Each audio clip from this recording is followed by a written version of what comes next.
Hello बच्चों, आज बात करेंगे जेनेटिक मटेरियल। जेनेटिक मटेरियल क्या होता है ये पढ़ेंगे। जेनेटिक क्लास 12 का टॉपिक है, बहुत जरूरी भी है। क्वेश्चन आ जाता है कि राइट और नॉट नोन जेनेटिक मटेरियल या व्हाट इज जेनेटिक मटेरियल, ऐसे आते हैं क्वेश्चन। तो सबसे पहले समझते हैं जेनेटिक मटेरियल होता क्या है। जेनेटिक मटेरियल जो होता है, जेनेटिक क्यों बोला गया? जेनेटिक इस वजह से बोला गया क्योंकि यहाँ पर इंफॉर्मेशन कैरी करता है। कौन करता है? जेनेटिक। जेनेटिक का मतलब हो गया कि यहाँ पर जीन पाए जाते हैं। क्या पाए जाते हैं? जीन पाए जाते हैं। यही जीन करते क्या है? ये करते क्या है? ये इंफॉर्मेशन को क्या करते हैं? ये इंफॉर्मेशन को अपने साथ कैरी करते हैं। क्या करते हैं? कैरी करते हैं। क्या करते हैं? कैरी करते हैं। तो इस तरह के जो जेनेटिक मटेरियल्स होते हैं, जिनके पास जीन होता है, वो जो जीन करते क्या है? उस इंफॉर्मेशन को स्टोर करते हैं। और स्टोर करने की क्या करते हैं? एक जनरेशन से दूसरी जनरेशन में लगातार ट्रांसफर करते रहते हैं। क्या करते हैं? लगातार ट्रांसफर करते रहते हैं। और ये इंफॉर्मेशन लगातार जेनेटिक मटेरियल में स्टोर होता है। क्या होता है? स्टोर होता है। तो कहता होता क्या है? तो जेनेटिक मटेरियल का मतलब हो गया वो मटेरियल जिनके अंदर जेनेटिक इंफॉर्मेशन होगा। क्या होगा? जेनेटिक इंफॉर्मेशन होता है, उनको क्या बोलते हैं? जेनेटिक मटेरियल बोला जाता है। क्या बोला जाता है? जेनेटिक मटेरियल बोला जाता है। जेनेटिक मटेरियल अगर बोला जाता है तो यहाँ पर ये समझते हैं important feature of genetic material. क्या इंपॉर्टेंट फीचर?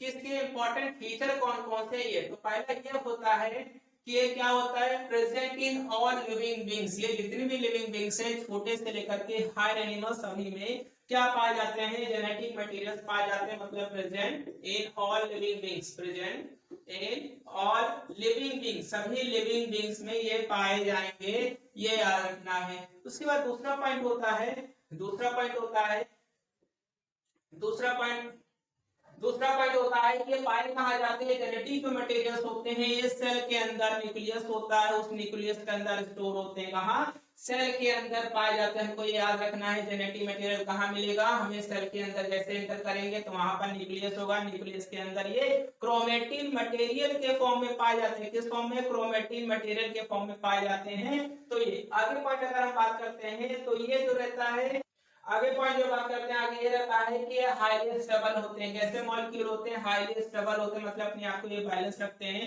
दूसरा रहता है ये डुप्लीकेट भी कर सकते हैं। क्या कर सकते हैं? डुप्लीकेट। डुप्लीकेट का मतलब क्या होता है कि अपनी खुद की कॉपी बना सकते हैं। क्या कर सकते हैं? खुद की कॉपी बना सकते हैं। ये याद रखना है। क्या कर सकते हैं? खुद की कॉपी बना सकते हैं। जो ऐसा कार्य कर सकते हैं वो क्या कहलाता है? जेनेटिक मटेरियल कहलाता है। दूसरा रहता है इसमें चेंजेस भी दिखते हैं। कैसा चेंजेस? जैसे एनवायरमेंटल सेंसिटिव होते हैं। क्या होते हैं ये? एनवायरमेंटल सेंसिटिव होते हैं। अगर एनवायरमेंट में किसी भी तरह का कोई बदलाव अगर होता है तो उस समय क्या होगा? इसमें बदलाव होगा। क्या होना है? याद रखना है। तो पॉइंट ये होता है डुप्लीकेट भी कर सकते हैं, हाईली स्टेबल भी होते हैं। कैसे होते हैं? हाईली स्टेबल भी होते हैं। हाईली स्टेबल मॉलिक्यूल्स होते हैं। हाईली स्टेबल मॉलिक्यूल होते हैं, मतलब अपने आप को ये स्टेबल कर सकते हैं। दूसरा होता है ये एनवायरमेंटल सेंसिटिव होते हैं। कैसे होते हैं? एनवायरमेंटल सेंसिटिव होते हैं।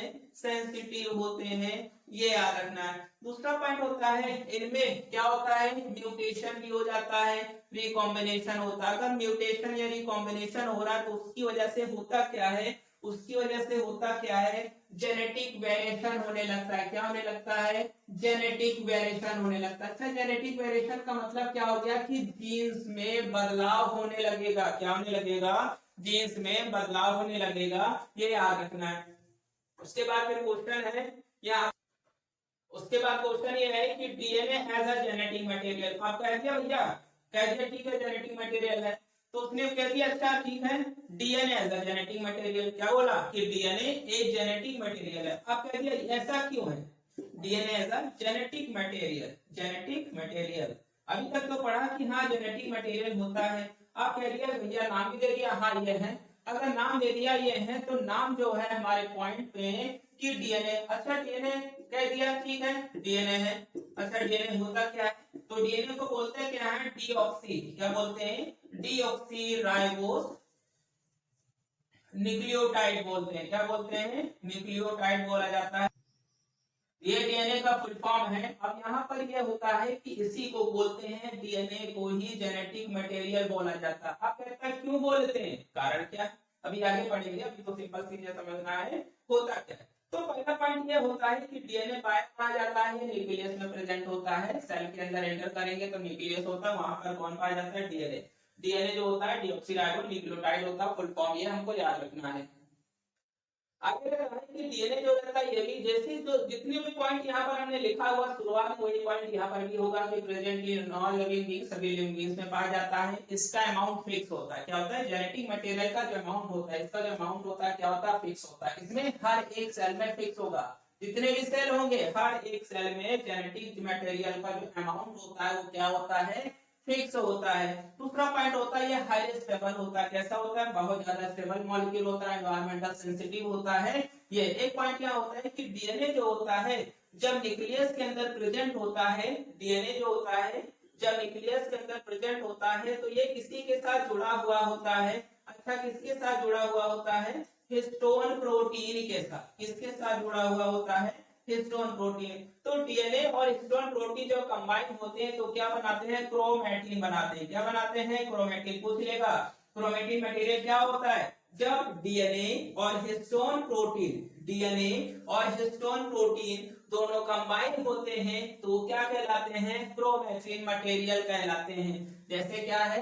ये किस फॉर्म में, ये इस फॉर्म में मिलेगा, क्रोमैटिन इस फॉर्म में, और इसमें यहीं पर कौन होगा, यहीं पर हिस्टोन प्रोटीन कंबाइन होगा। क्या होगा, यहीं पर हिस्टोन प्रोटीन को ये क्या करेगा, डीएनए बांधा हुआ रहेगा, उलझा हुआ रहेगा, ऐसे बांध करके चलेगा, उसी के अंदर हिस्टोन प्रोटीन पाए जाते हैं। आगे रहता है, ये भी हो गया। उसके बाद एक पॉइंट क्या होता है कि डीएनए जो होता है क्रोमैटिन मटेरियल होता है। क्रोमैटिन मटेरियल जो होता है इसका अमाउंट फिक्स होगा, ये हमको पता ही है। क्यों, क्योंकि डीएनए कहाँ है, न्यूक्लियस में, जो इसके साथ जुड़ा है, बस क्या कहलाएगा, क्रोमैटिन मटेरियल कहलाता है, क्रोमैटिन मटेरियल कहलाता है। यहाँ पर एक पॉइंट होता है सी वैल्यू क्या होती है, सी वैल्यू क्या होती है।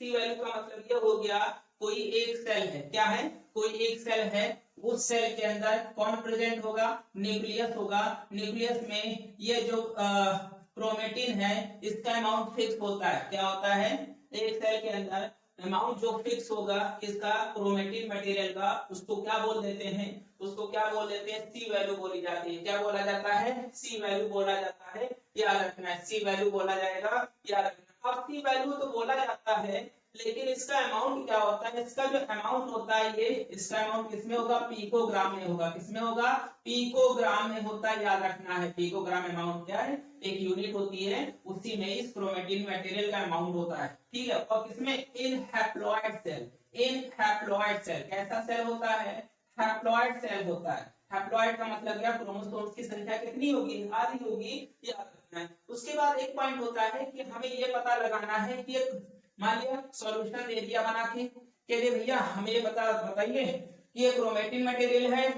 क्या है कि नहीं है, कि नहीं है। तो क्रोमैटिन मटेरियल और नॉन क्रोमैटिन मटेरियल को आइडेंटिफाई करने के लिए हमें क्या करना पड़ेगा, रिएक्शन करनी पड़ती है। क्या करनी पड़ती है, रिएक्शन करनी पड़ती है। अच्छा, कौन सी रिएक्शन करनी पड़ती है, फ्यूलिजिन रिएक्शन करनी पड़ती है। कौन सी, फ्यूलिजिन रिएक्शन करनी पड़ती है। इस रिएक्शन के दौरान जैसे ही क्रोमैटिन मटेरियल में ये रिएक्शन फ्यूलिजिन सॉल्यूशन ऐड करेंगे, इसका जो कलर होगा, इसका अगर कलर ये है तो इसका कलर जो होगा कौन से कलर में बदल जाएगा, पिंक कलर में बदल जाएगा। कौन सा कलर आ जाएगा, पिंक कलर आ जाएगा। अगर उस सॉल्यूशन का कलर पिंक कलर हो गया, इसका मतलब उसके अंदर क्या है, क्रोमैटिन मटेरियल है, मतलब डीएनए है। क्या है, डीएनए है, ये याद रखना। एक पॉइंट ये होता है कि यहाँ पर अगर हम ये पता लगाते हैं कि फ्यूलिजिन रिएक्शन कराते हैं। अच्छा, फ्यूलिजिन रिएक्शन क्या होता है ये भी चीज समझ में आना चाहिए। अगर फ्यूलिजिन रिएक्शन तो हमने कह लिया, हम ये फ्यूलिजिन रिएक्शन कराएंगे तो हमें क्या मिलेगा, पिंक कलर मिलेगा। तो अगर पिंक कलर मिल रहा है तो उसने ये भी पूछ लेगा, अच्छा फ्यूलिजिन रिएक्शन क्या होता है, पिंक कलर तो दे दिया, लेकिन होता क्या है ये बता दो। ये भी 2 मार्क्स का आता है। कौन आता है, फ्यूलिजिन रिएक्शन भी 2 मार्क्स के आते हैं, ये याद रखना है। अब क्या होता है,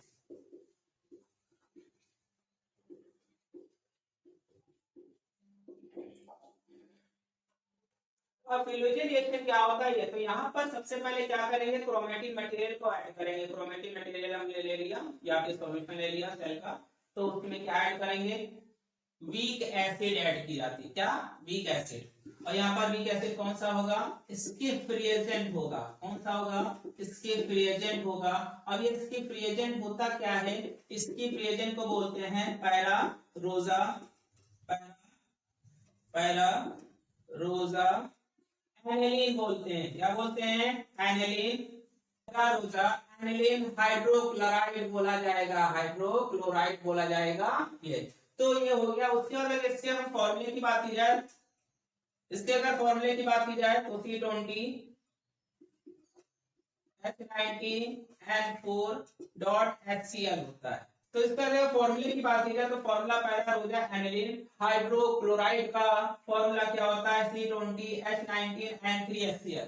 जब इसको इसके साथ ऐड कराते हैं, किसके साथ? इनके साथ ऐसे ऐड कराया जाता है तो जो कलर होता है वो क्या हो जाता है? पिंक कलर मिल जाता है। कैसा? पिंक कलर मिल गया। अगर पिंक कलर नहीं मिला है इसका मतलब उसके अंदर क्या नहीं है? डीएनए नहीं है। अगर होता तो कौन सा कलर हो जाता? Pink colour. तो इससे ये कंफर्म हो जाता है कि डीएनए यहाँ पर प्रेजेंट है। क्या है? डीएनए कंफर्म हो जाता है। अच्छा ठीक है, ये भी चलो हम मान लेते हैं। हाँ, तो कहता है यहाँ पर एक क्वेश्चन हो जाएगा, ये क्या टेस्ट करता है? किसको पता लगाता है यहाँ पर? तो यहाँ पर एल्डिहाइड के प्रेजेंस को पता लगाता है। ये क्या करता है? ये एल्डिहाइड के प्रेजेंस को पता लगाता है। तो किसको टेस्ट करेगा? एल्डिहाइड को टेस्ट करता है। किसको टेस्ट करता है? एल्डिहाइड को टेस्ट करता है। ये याद रखना है। किसमें? डीएनए में, क्योंकि डीएनए में एल्डिहाइड भी पाया जाता है इसलिए। ठीक है, तो यहाँ पर क्रोमेटिक मटेरियल है, पूरा चीज है, उसके साथ ऐड करेगा तो वहां पर एल्डिहाइड के प्रेजेंस को टेस्ट करता है, पिंक कलर आ जाता है। इसका मतलब क्या है? ये डीएनए है। क्या है? डीएनए है। अगर नहीं आता है इसका मतलब उसके अंदर क्या नहीं है? डीएनए नहीं है। अब इसके बाद नेक्स्ट क्वेश्चन आता है कि why DNA is a genetic material, मतलब डीएनए क्यों जेनेटिक मटेरियल है? ये क्वेश्चन अक्सर आता है, तो बहुत जरूरी है। अब आता है question why DNA is a genetic material. DNA genetic material क्यों? जितने भी शुरुआत से हमने पॉइंट की बात की थी वो सभी पॉइंट क्या यहाँ पर ऐड रखे जाएंगे। पहला ये होता है कि ये क्यों? क्योंकि सभी present in all living beings. क्या होता है? Present in all living beings, जितने लिविंग बीइंग्स होते हैं सभी में पाए जाते हैं। दूसरा पॉइंट ये होता है कि एक ऐसा दूसरा पॉइंट ये होता है कि यहाँ पर जब माइटोसिस होता है, क्या होता है? माइटोसिस के दौरान क्रोमोसोम जो होते हैं या डीएनए जेनेटिक मटेरियल होता है, क्या होता है? उसका अमाउंट सेम होगा। कब? अमाउंट सेम तब होता है सोमेटिक सेल। सोमेटिक सेल किससे कहते हैं? जो नॉर्मल सेल है, ये नॉर्मल सेल है, इनको क्या बोलते हैं? सिंपल जो सेल्स होते हैं उन्हें क्या बोलते हैं? सोमेटिक सेल्स बोलते हैं। सोमेटिक सेल्स में जेनेटिक मटेरियल का अमाउंट क्या होगा? सेम होता है। ठीक है, तो सेम होता है तो ये कार्य कौन करता है? माइटोसिस करता है। कौन करता है? माइटोसिस का काम क्या होता है? एक सेल है उसको डिवाइड किया कितने? दो फॉर्म में। तो यहाँ पर अगर 2n है तो यहाँ भी 2n ही होगा, यहाँ भी क्या होगा? 2n ही होगा। ये अगर हम वही दूसरा पॉइंट बात करते हैं मियोसिस। मियोसिस तो मियोसिस में क्या होता है? इसको किस नाम से और जाना जाता है? इसको रिडक्शनल डिवीजन के नाम से जानते हैं। रिडक्शनल डिवीजन के नाम से जानते हैं। रिडक्शनल का मतलब रिड्यूस कर देगा। तो यहाँ पर अगर कोई एक सेल है उसमें अगर 2n है तो जब मियोसिस होगा तो मियोसिस के दौरान हाफ हो जाते हैं, मतलब केवल दूसरा जो सेल होगा उसमें कितने ट्रांसफर होंगे? n। इस तरह के जो सेल्स होते हैं इनको बोलते हैं क्या है? गैमेट्स बोलते हैं। क्या बोलते हैं? गैमेट्स। ये सोमेटिक है। कैसे सेल हैं? सोमेटिक है। ठीक है, और ये कैसे हैं? गैमेट्स। गैमेट्स किसमें पार्टिसिपेट करते हैं? रिप्रोडक्शन में पार्टिसिपेट करते हैं। लेकिन वो किसमें पार्टिसिपेट करते हैं? केवल ग्रो में हेल्प करते हैं। हम लोग की बॉडी ग्रो हो रही है, इसका मतलब क्या है? सोमेटिक सेल है। अगर फीटस बन रहा है, स्पर्म बन रहा है या ओवा बन रहा है तो वहां पर कौन सा होगा? केवल गैमेट्स का फॉर्मेशन होगा। कौन सा सेल होगा? गैमेट सेल होगा, जो कि किसमें पार्टिसिपेट करते हैं? केवल रिप्रोडक्शन में पार्टिसिपेट करते हैं। तो हमारा यहाँ का वीडियो आज कंप्लीट हो जाता है। इसके बाद नेक्स्ट वीडियो आएगा, इसमें एक्सपेरिमेंट के बारे में बात होगा। तो वीडियो अच्छा लगता है तो लाइक कीजिए, कमेंट कीजिए और चैनल को सब्सक्राइब कीजिए और वीडियो को ज्यादा से ज्यादा शेयर करना भी ना भूलें। तो आज ये टॉपिक जो है यहीं पर समाप्त हो जाता है।